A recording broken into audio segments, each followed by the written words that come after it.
શિક્ષાપત્રી લખવાની જરૂરિયાત શા માટે ઊભી થઈ? આ ભારત વર્ષ છે, આપણા ભારત દેશની અંદર અનેક શાસ્ત્રો છે. અરે અમુક અમુક તો લાઇબ્રેરીઓ એવી છે કે જેની અંદર ગ્રંથો એવા છે કે જે ખાલી ગ્રંથો છે ને એની અનુક્રમણિકા છે. વાત સમજે ને? આપણા હિન્દુ ધર્મની અંદર જેટલા ગ્રંથો છે એ ગ્રંથોની માત્ર અનુક્રમણિકા, એ અનુક્રમણિકાના જે ગ્રંથો એની પણ આખી લાઇબ્રેરી. તમે કલ્પના કરો તો આટલા અપાર અમાપ ગણતરી ન થઈ શકે એટલા બધા ગ્રંથો છે. એમાંય ધર્મશાસ્ત્રના ગ્રંથો પણ ઘણા બધા છે. આટલા બધા ગ્રંથો હોવા છતાંય પણ આ શિક્ષાપત્રી લખવાની જરૂરિયાત શા માટે ઊભી થઈ? શિક્ષાપત્રી લખવા પાછળનો હેતુ, કારણ શું છે? તો એના વિશે અદ્ભુત એક શ્લોક કહેવાયો છે. વિજ્ઞાને વિલયમ ગતે પ્રસરતી ક્ષોણ્યામ તમસ્યાંતરે દિગ્મૂઢે સુભવાદ્વગે સુપરિતઃ પીડૈકશેષે વિધૌ કારુણ્યાદવતીર્ય મુક્તિ જનનીમ શિક્ષામદાદ્યામિમામ સાક્ષાદક્ષર દિવ્ય ધામ નિલયસ્તામન્વહમ ચિંતયે તામન્વહમ ચિંતયે. શિક્ષાપત્રી લખવાનો હેતુ, એનું કારણ શું છે?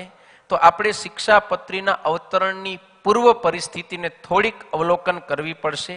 કારણ કે એ સમયે જ્યારે ભગવાન સ્વામિનારાયણ આ ધરતી પર પધાર્યા એ પહેલાની જે પરિસ્થિતિ હતી એ જ આજે આપણે થોડીક વિસ્તારપૂર્વક જોશું.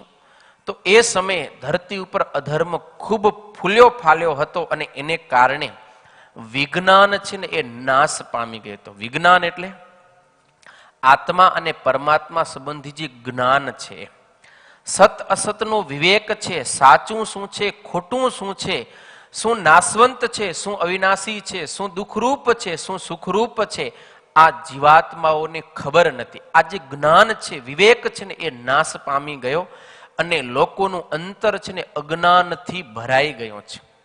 અંતરની અંદર અંધકાર છવાઈ ગયો, એને કોઈ પણ પ્રકારની હવે ગતા ગમ પડતી નથી અને અંધકાર થયો છે. એને કારણે સંસારની અંદર એવા તો અટવાયા કે દિંગમૂઢ બની ગયા, દિશા પણ સૂઝતી નથી. ઘણી વખત આપણે એમ ક્યાંય ચાલે જતા હોય ને તો મતિ ભ્રમ થઈ જાય અને આપણને પછી રસ્તો સૂઝે નહીં, અથવા તો બે ત્રણ રસ્તા આવે ને તો આ રસ્તો સાચો હશે, આ સાચો હશે, શું હશે એ આપણને સૂઝે નહીં.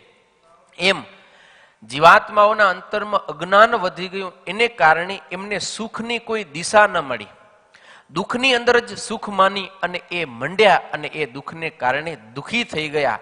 એટલા માટે જેને કારણે સુખ રહ્યું છે એવો જે વૈદિક ધર્મ છે, આચાર છે ને, એ ધર્મ છે ને નાશ પામી ગયો. અથવા તો ધર્મ હતો ને એના પણ અર્થના અનર્થ કરી અને લોકો આ દુઃખ છે એને જે સુખ માની અને એની અંદર રત થયા, એટલે સુખની જગ્યાએ બધાએ જીવાત્માઓ દુઃખી થવા લાગ્યા છે. આવી પરિસ્થિતિ જ્યારે ધરતી પર સર્જાણી ત્યારે અક્ષર બ્રહ્મધામના અધિપતિ પૂર્ણ પુરુષોત્તમ ભગવાન સ્વામિનારાયણ અનંત મુક્તોની સાથે આ ધરાતલ ઉપર આવ્યા અને એમણે જન સમુદાયના કલ્યાણને માટે સર્વ જીવ હિતાવહ આ શિક્ષાપત્રી લખી અને આ શિક્ષાપત્રી દ્વારા અનેક જીવાત્માઓનું કલ્યાણ કર્યું છે. એવી શિક્ષાપત્રીનું હું સ્મરણ કરું છું, ચિંતન કરું છું, એનું હું ધ્યાન કરું છું.